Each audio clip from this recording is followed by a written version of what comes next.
राम साहब, मिट जाते जो मातृभूमि पर बनते वो इतिहास हैं, मिट जाते जो मातृभूमि पर बनते वो इतिहास हैं।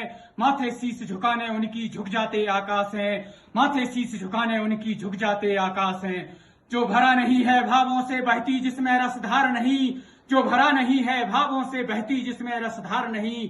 खून नहीं वह पानी है जिसमें देश के प्रति प्यार नहीं, खून नहीं वह पानी है जिसमें देश के प्रति प्यार नहीं। श्रीमान, मैं नायब सूबेदार तुलसीदास 18 कुमाऊं, सूबेदार जोगेंद्र सिंह परमवीर चक्र के ऐतिहासिक वॉर मेमोरियल पर आप सभी का हार्दिक अभिनंदन और स्वागत करता हूं। महोदय, यह ऐतिहासिक वॉर मेमोरियल बुमला सेक्टर की वादियों में 15,150 फीट की ऊंचाई पर बना हुआ है। यहाँ से चाइना बॉर्डर की दूरी मात्र 1.5 किलोमीटर है, जो मेरे सामने और आपके पीछे की तरफ है। महोदय, यह ऐतिहासिक वॉर मेमोरियल बुमला सेक्टर की वादियों में एक सैनिक की अदम्य साहस, कर्तव्य निष्ठा, कर्तव्य परायणता, वीरता, निडरता और देश पर मर मिटने की भावना का जीता जागता प्रतीक और उदाहरण है, जो हम सबके लिए और हमारी आने वाली पीढ़ियों के लिए प्रेरणा स्रोत है। महोदय, सूबेदार जोगेंद्र सिंह साहब फर्स्ट सिख रेजिमेंट से ताल्लुक रखते थे। सन 1962 में उनकी बटालियन बुमला सेक्टर में तैनात थी।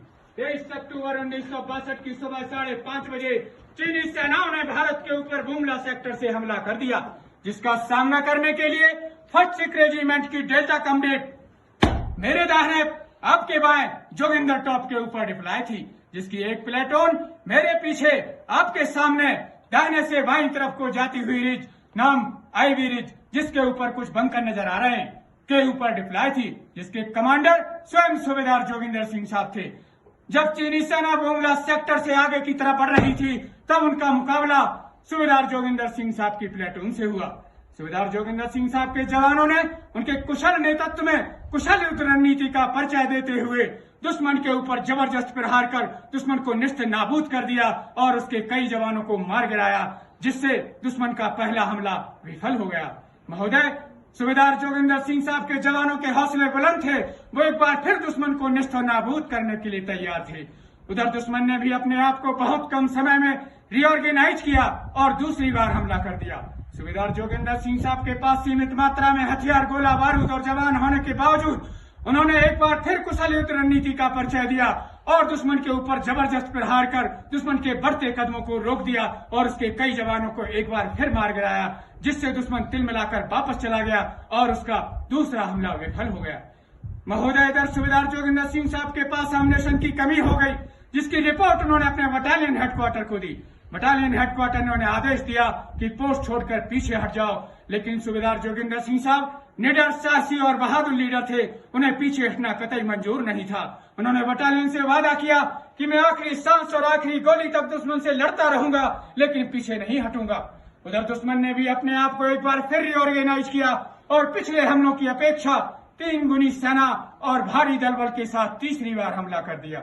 सूबेदार जोगिंदर सिंह साहब के जवानों ने एक बार फिर दुश्मन का जबरदस्त मुकाबला किया और लड़ते लड़ते उनके पास आमनेशन खत्म हो गया। आमनेशन खत्म होते ही सूबेदार जोगिंदर सिंह साहब के जवानों ने सिख रेजिमेंट के युद्ध घोष जो बोले सो निहाल के नारे की जय घोष के साथ बंकर से बाहर निकल दुश्मन के ऊपर बैनर चार्ज कर दिया और वो गुत्थम गुत्था की लड़ाई लड़ने लगे।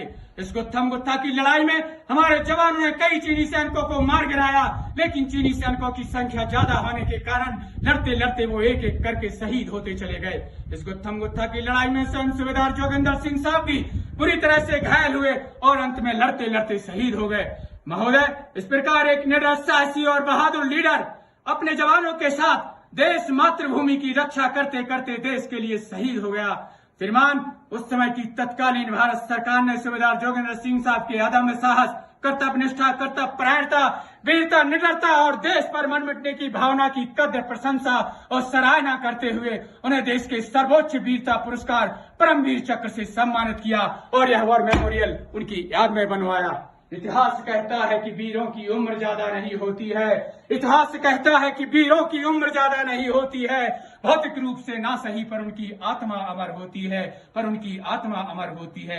लड़े वीरता और वैभव से लड़ते लड़ते चले गए, लड़े वीरता और वैभव से लड़ते लड़ते चले गए। सीख वीरता की हम सबको देकर अपना नाम अमर कर गए, सीख वीरता की हम सबको देकर अपना नाम अमर कर गए। जय हिंद, जय भारत साहब।